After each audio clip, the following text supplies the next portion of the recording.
Assalamualaikum warahmatullahi wabarakatuh. Selamat pagi anak-anak. Pada kesempatan pagi hari ini kita akan melanjutkan materi tentang hak asasi manusia.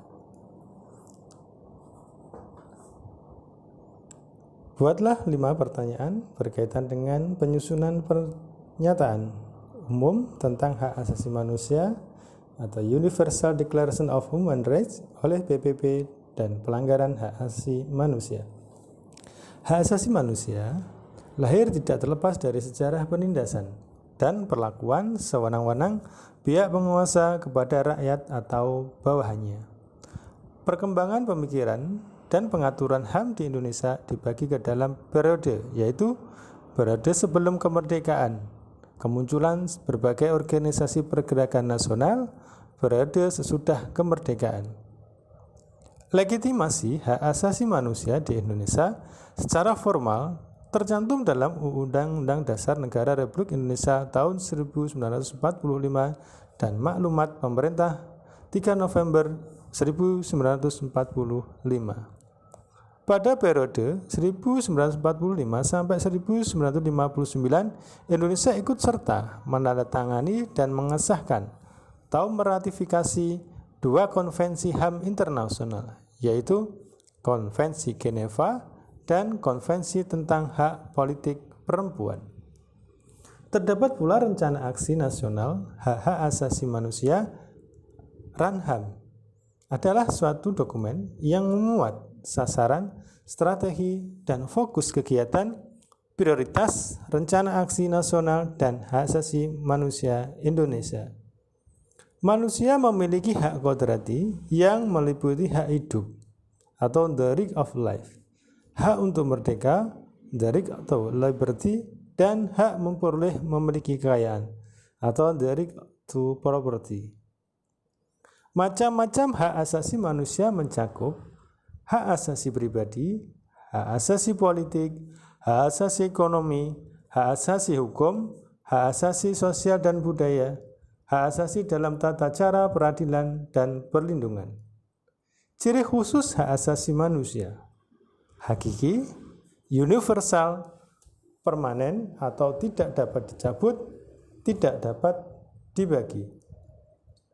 Hak dan kewajiban merupakan 2 hal yang saling berkaitan. Contohnya, seorang pelajar akan mendapatkan haknya, yaitu ilmu pengetahuan setelah ia menjalankan kewajibannya, yaitu belajar dengan sungguh-sungguh. Sebagai ideologi negara, Pancasila mengandung nilai-nilai, yaitu nilai dasar, nilai instrumental, dan nilai praktis. Nilai-nilai dasar dalam Pancasila adalah sebagai berikut: 1. Ketuhanan yang Maha Esa. 2. Kemanusiaan yang adil dan beradab. 3. Persatuan Indonesia. 4. Kerakyatan yang adil, kerakyatan yang dipimpin oleh hikmat kebijaksanaan dalam permusuhan perwakilan.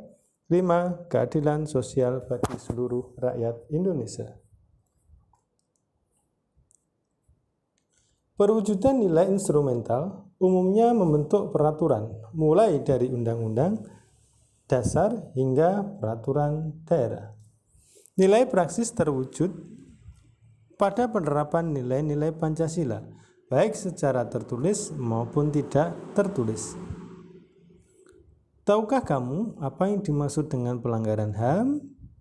Pelanggaran HAM meliputi pelanggaran hak asasi manusia yang dapat bersifat kejahatan biasa dan kejahatan luar biasa. Faktor penyebab pelanggaran HAM yang berasal dari dalam diri seseorang adalah: 1.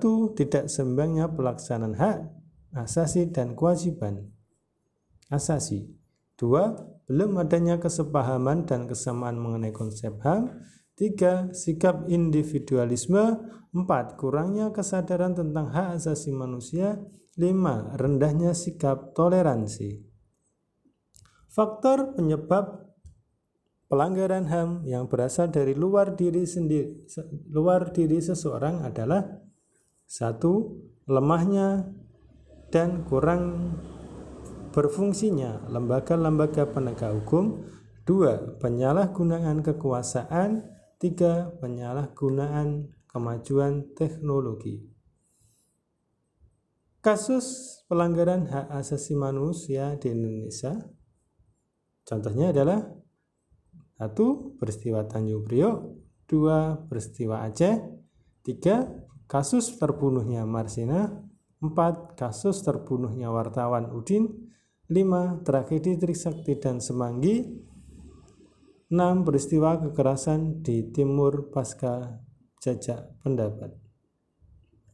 Pasal 28I ayat 4 Undang-Undang Dasar Negara Republik Indonesia tahun 1945 menyatakan bahwa perlindungan, pemajuan, penegakan dan pemenuhan HAM adalah tanggung jawab negara, terutama pemerintah.